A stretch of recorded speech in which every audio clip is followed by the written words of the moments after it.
Shalom, shalom, shalom. All praises, honor, and glory to the Father, Yahweh, Ba'ashem, Hamashiach, Yahweh. Double honors to the elders, and peace and serenity to the brothers, the 144 brothers out there preaching this truth.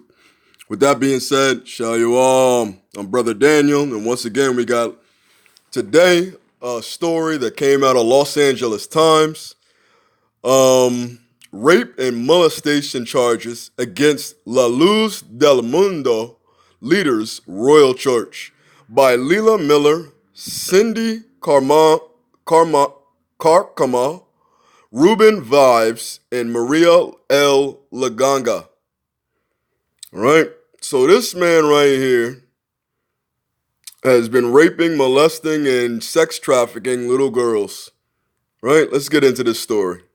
Within hours after news broke that the apostle had been arrested on human trafficking, rape, and child pornography charges, bishops of La Luz del Mundo exhorted church members via video to start praying for their leader and not stop.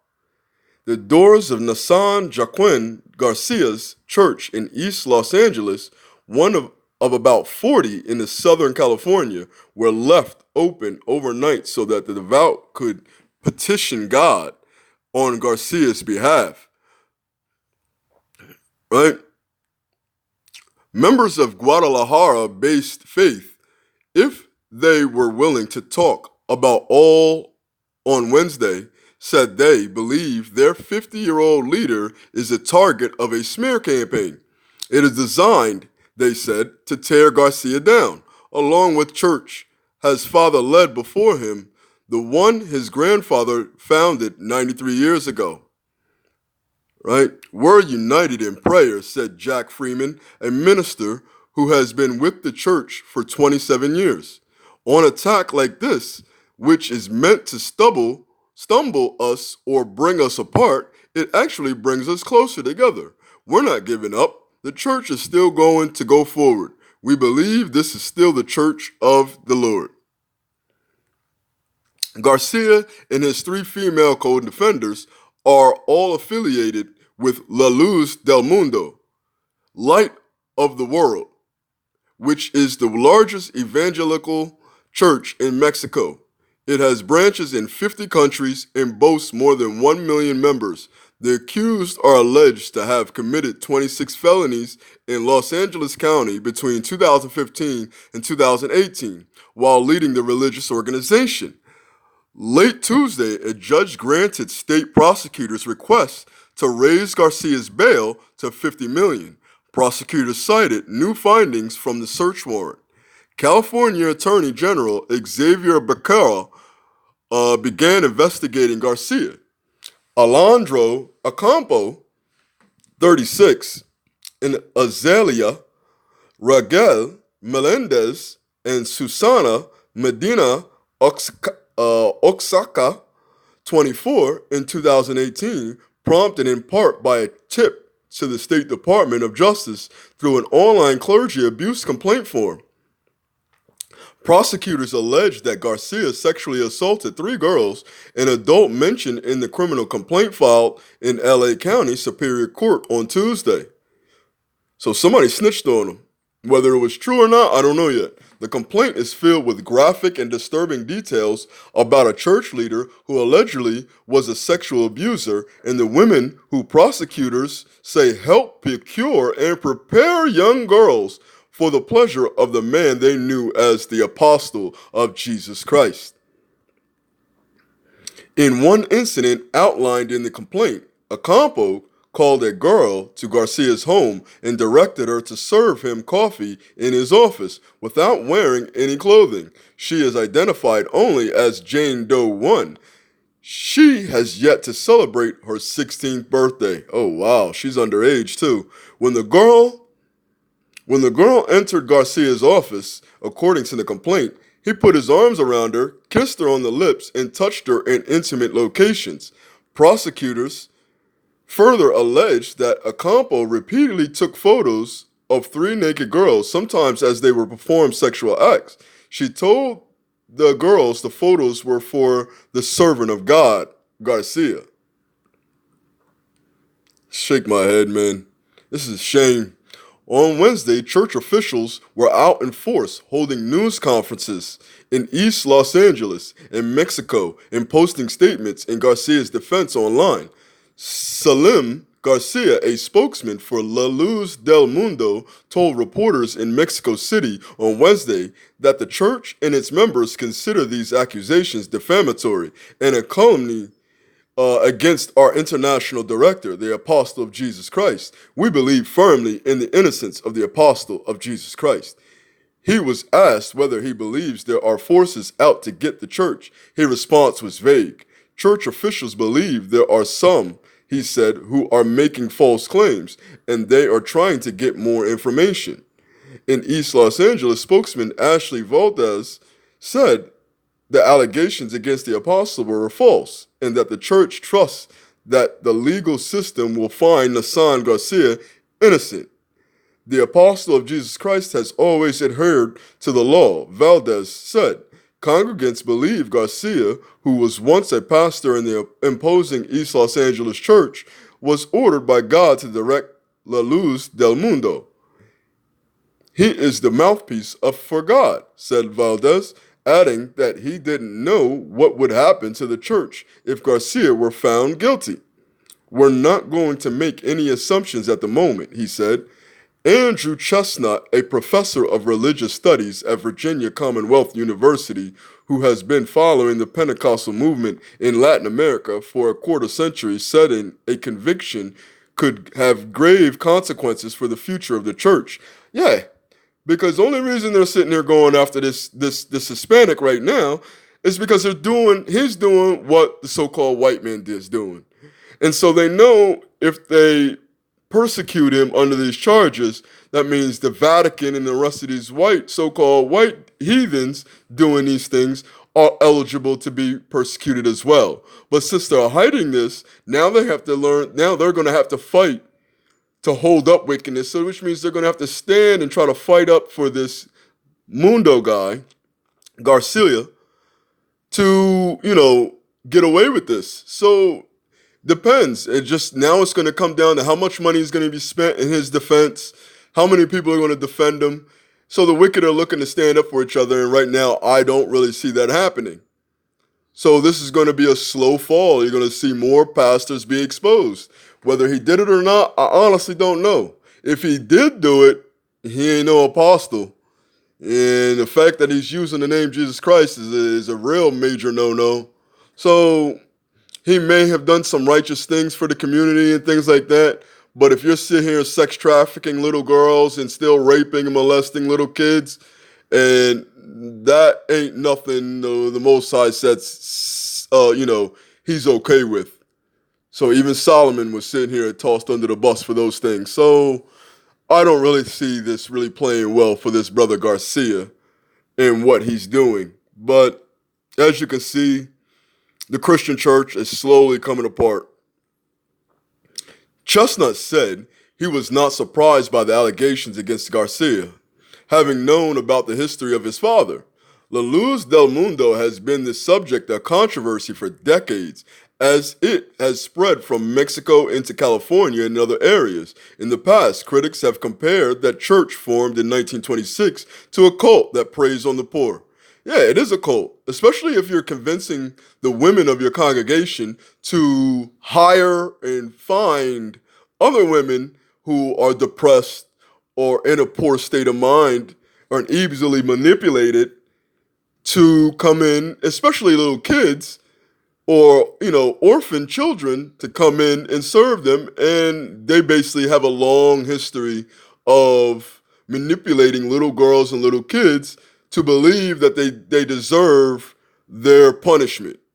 And that's what's going on. A lot of these pastors are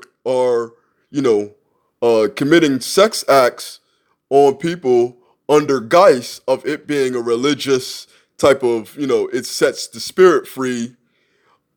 If I give you, oral sex or, anal sex or whatever, these sick people are doing in the basements of their churches, and they're committing these acts, and it's changing little boys and little girls to live the rest of their life, and they're basically building up kids to work for them to bring in another, so that they don't have to continue to do this to the same person. That it's, make them think that it's just part of the cycle of dealing with an apostle, which is blasphemy. Moving on. Samuel Joaquin Flores, Garcia's father and predecessor, who died in 2014, was previously the subject of child sex abuse allegations that he adamantly denied. He never faced charges. So the son may have been manipulated himself. These things have obviously go through the generations of father to son, or son, father to daughter, or mother to daughter, that they've been, okaying that it's okay to rape and molest their child. And so they forced, after molesting and raping the child, they put the child in a position to find those with the same mindset as them to bring in new boys and girls to molest next, and create pretty much a working cycle of raping and molesting children, manipulating their mind, and forcing them to think, or make them think, that it's justified what they're doing. And it's not. Right? So Chestnut said La Luz del Mundo is too large to be considered a cult, but the church has definitely been run as a cult of personality. Garcia took on godlike roles, saying he couldn't be judged, that he was like a king. Well, you can say the same thing about the Pope and the Vatican, so it's not surprising. This is all demonic.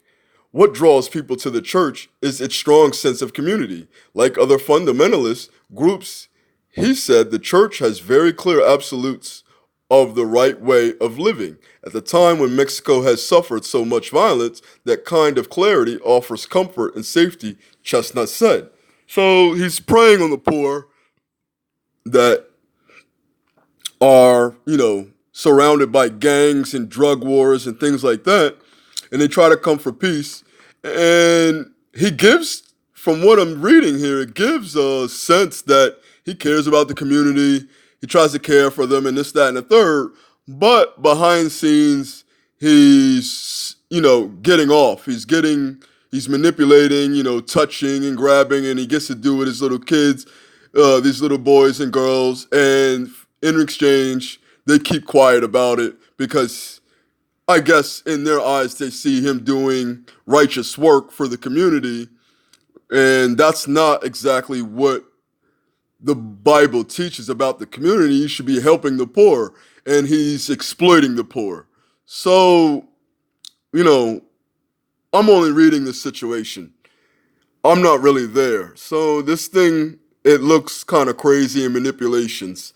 And, right? The church does not celebrate Christmas or Easter. What about the rest of the holy days? Right? It doesn't say it celebrates the holy days either. The sexes are strictly segregated during services. A lot of churches are now doing this now, separating, on one side of the aisle is women and the other side of the aisle is men, which is a good thing. But it's just perceptions now being used. Alcohol is prohibited, which is a very good thing. Women must dress modestly and cannot rise to leadership positions, which is a very good thing. I mean, it doesn't mean they can't drive them to leadership. I don't believe in that, but you're supposed to dress modesty. But what happens when the doors are closed? Obviously, if telling a little 15, 14, 13-year-old girl to come and serve me coffee naked is not dressing modestly at it 24/7. So this is only for show when he comes in to give, Sunday worship or whatever the case may be. These kids of churches that are extremely authoritarian, heretical, and based on cults of personality around strong pastors lend themselves to these kinds of abuses, Chestnut said. Yeah, so the poor are looking for some type of answers, and it's not coming from buildings built with hands, basically. So on Wednesday, even the president of Mexico was drawn into the controversy. A day after the charges were announced, President Andres Manuel Lopez Obrador faced scrutiny about a concert last month at the Palacio del Bellas Artes at well-known cultural center in Mexico City that appeared to be a tribute to Garcia. The government had given permission for the space to be rented for the event and moved that royal critics who said public venues should not be used for religious purposes, right? So Lopez Obrador responded that authorities in Mexico did not have the information that came to light Tuesday when Garcia was taken into custody at Los Angeles International Airport, right? So what can I say is my conscience is at peace because I am a supporter and respect and tolerance. He said that is what I defend. Garcia, Ocampo, and Oaxaca appeared in the downtown Los Angeles courtroom Wednesday morning. A bench warrant was issued for the arrest of Melendez, who did not show up for court. Garcia wore a short-sleeved white polo shirt and black pants as he sat quietly in the corner of the courtroom's custody box, speaking occasionally to consult with the attorneys. Oaxaca, who wore a long-sleeved white blouse, and Ocampo in an orange jail jumpsuit, sat nearby. Garcia's wife and children sat silently among a packed crowd in the courtroom, staring straight ahead. Ocampo is being held on bail of $25 million and Oaxaca on $5 million. Members of La Luz del Mundo on Wednesday vowed to keep faith with their leader in Santa Ana. David Salazar defended Garcia in between sips from a foam coffee cup. He is a man of God, said Salazar, who grew up in the church. It's not true. It's just meant to discredit him. Salazar, who lives in Tustin, said he personally knows Garcia and believes him to be a great leader and a good example for his congregants. My children have grown up here, Salazar said. Of his 6 children, they don't use drugs, they are well-mannered, and are good people because of the church, because of him. Francisco Lucas, who stood by Salazar, chimed in. This is a living church, he said. We are a spiritual church. We believe in justice. We are praying for God to do justice. Garcia's tribulations are nothing new. Lucas continued. Apostles have long been persecuted. So, I really don't know whether he did it or not. It's not part of my to say because I don't have the evidence in front of me. But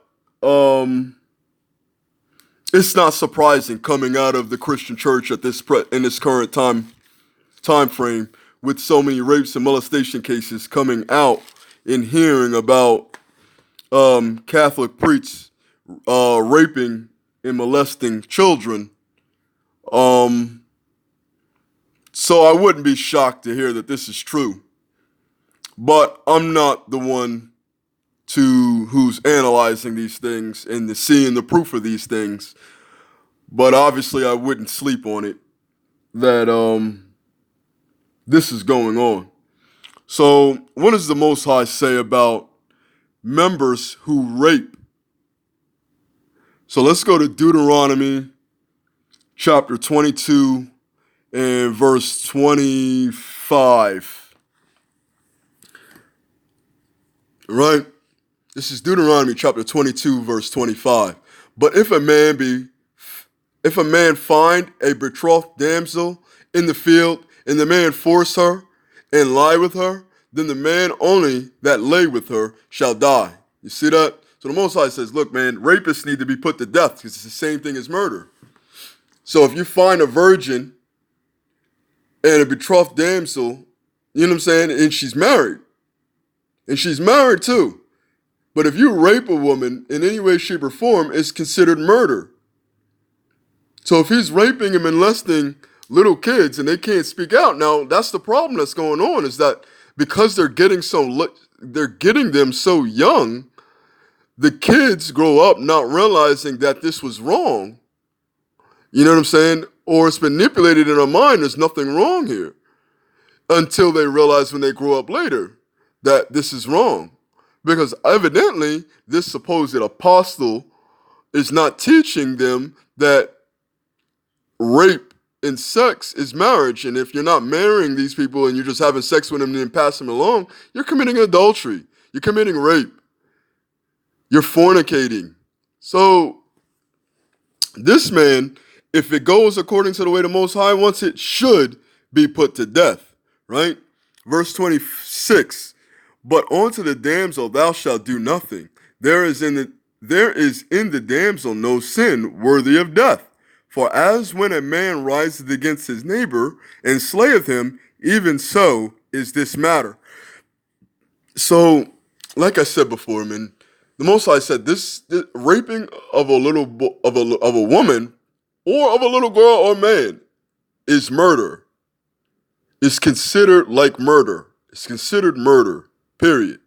You're killing somebody if you're forcing yourself inside a man or a woman or a child or a little boy or a little girl. You're messing up their brain. You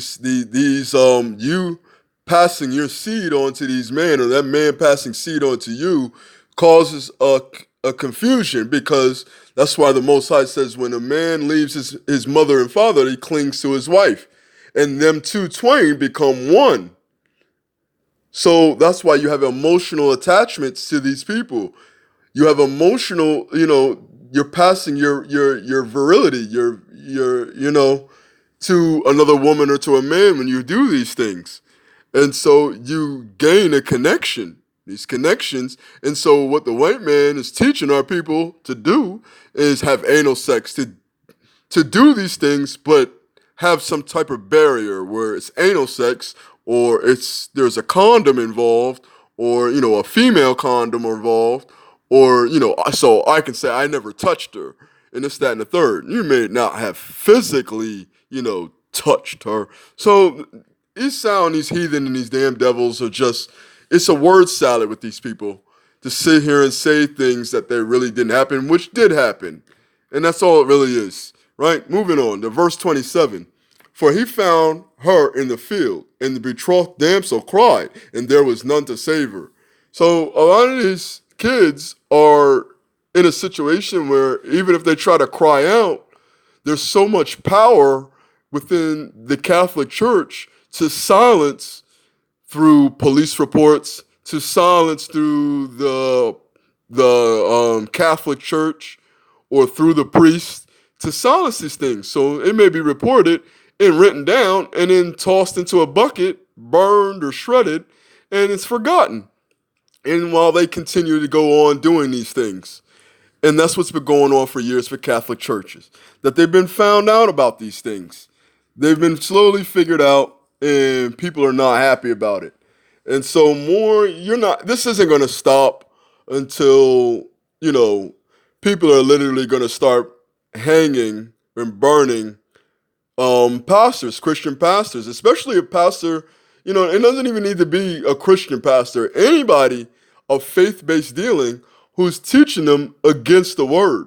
Because a lot of the situation is dealing with pastors claiming to know the Bible, but then when those that study the Bible themselves realize that, wait a minute, you're doing something that goes against the Bible, dude, you're not only lying to yourself and to the Most High, you're lying to the legal system, you're lying, it's all around. You will be prosecuted. There's no win situation for these pastors. Only way they can win these types of situation is with money, and they'll pay these people off to keep quiet. They'll pay the victims off to keep quiet. It's the only way they'll be able to survive this. But eventually, people will get hip to the law and realize that, look, man, I'm not supposed to take a gift. I'm not supposed to take a bribe to keep my mouth shut and falsify justice. And that's exactly what these pastors are in the habit of doing. Paying people to, destroy justice and to, blaspheme the law. So let's go to Deuteronomy 21, right? Deuteronomy chapter 21, verse 22 and 23, and say what it says about those worthy of death that commit, things of sin worthy of death. So this is Deuteronomy chapter 21, verse 22.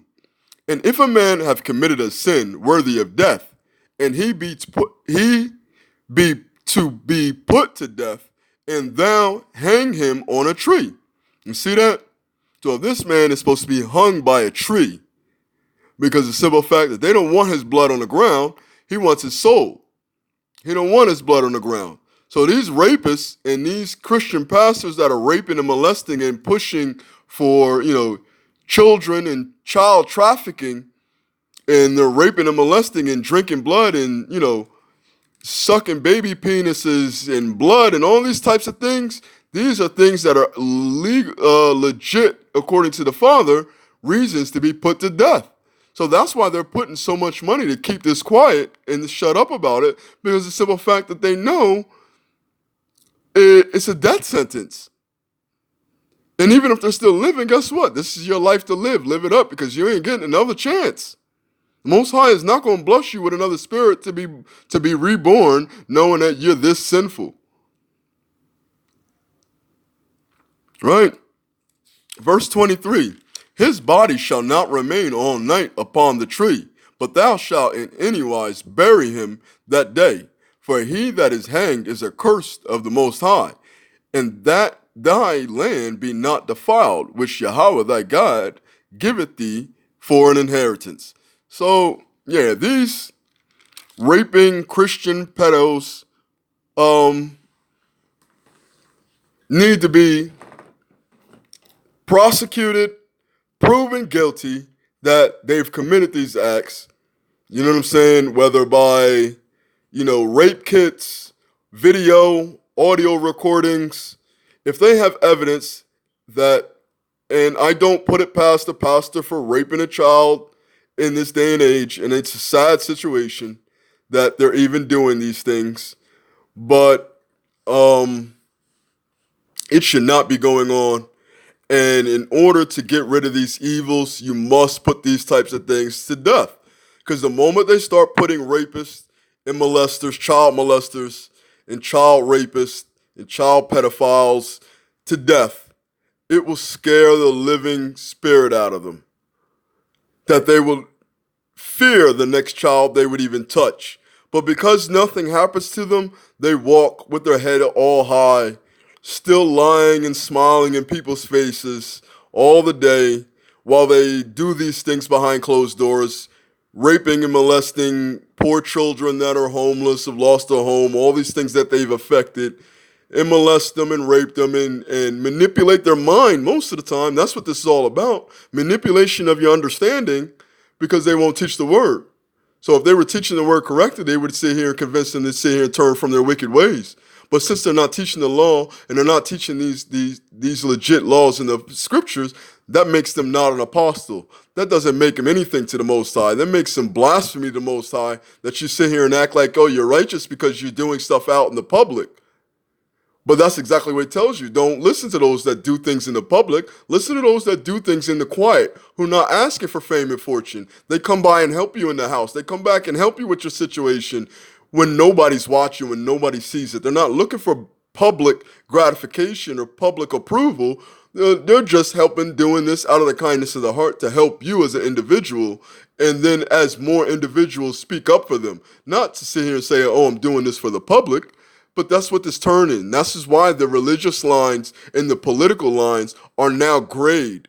There's no difference between a religious and a political ties, because now political or policies are now the same way as to gain power through the Most High, is to gain some type of authority and power, and it's all clumped together as gaining wealth. And if you gain wealth and power and things like that, because they glorify, the heathens glorify that if I have a lot of money and I have a lot of power, that I've done some good in this world. No. That's where the misconception comes in. Because you've got money and power does not mean that you did everything right, because in this world, that means you probably did something wicked or a sin to gain that power and that money. You did something the devil paid you for to keep your mouth shut. That's blood money you received. That's not righteous money, because the Most High says if you did something justifiably, you work for it justly, your money be well gained, and you'll build your house on top of a rock, not with on sand. Woe to them that build a city on blood. So this is just the start, in the middle, and the end of idolatry as you witness it happen before your eyes. You'll see more priests because they won't stop, because they're not being reprimanded in their deeds. And it's the more that people start reprimanding these deeds and putting them to jail and putting them to death and scaring the living bejesus out of these so-called fake pastors and priests or, apostles of Jesus Christ, they'll be exposed. So for the years to come, for the time to come, you're going to see more pastors that are going to get caught up in child pedophilia, because this investigation in child rape and molestation started with the Vatican.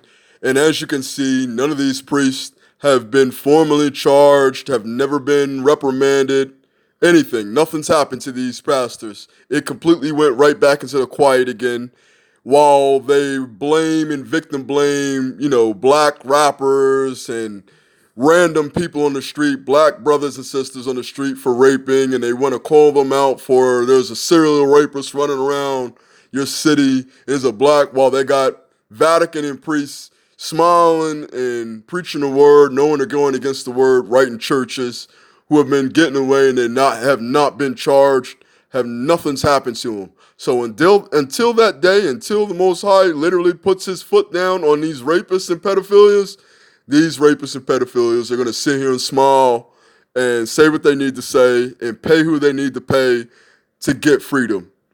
And it's going to continue. And the moment that we put these these priests and these rapists on their heads on a chopping block, that's when they'll be scared. That's when you'll start seeing the run. That's when you'll see a little bit more quiet. That's when you'll see more things happening. You'll see the effect of putting away evil out of your city and out of your town. You'll see these things manifest. So until you start following the Most High's rules and his law, nothing's going to change. These things will continue. So that means more pastors, more priests are going to get called out on it, and specifically out of Catholicism, because that's where it's all coming from. It ain't coming from nobody else. It ain't coming from not many other. Are there Muslims? Sure, there's Muslims. Are there rapists of different religions? Sure, I'm not certain there's not. But the moment you start putting and making it clear that these rapists are not tolerated, and these child rapists and these child molesters are not tolerated within your city, and that you will put them to death and hang them, then you're just allowing it to continue. So, with that being said, brothers and sisters, I hope you learn and stay diligent. Pay attention to who you view as your elder or your religious leader or your spiritual leader, and who you listen to, man. Pay close attention. Always ask questions. Prove all things and ask all questions. You know what I'm saying? The Most High never taught anything about going into anything blindly. He always says be diligent and question all the things that, you get involved in. So with that being said, Shalom, Yahweh Ba'Hashem Hamasiyak, Yahweh Shah, Barakatah to the brothers and sisters in you out there, and see you later. Shalom.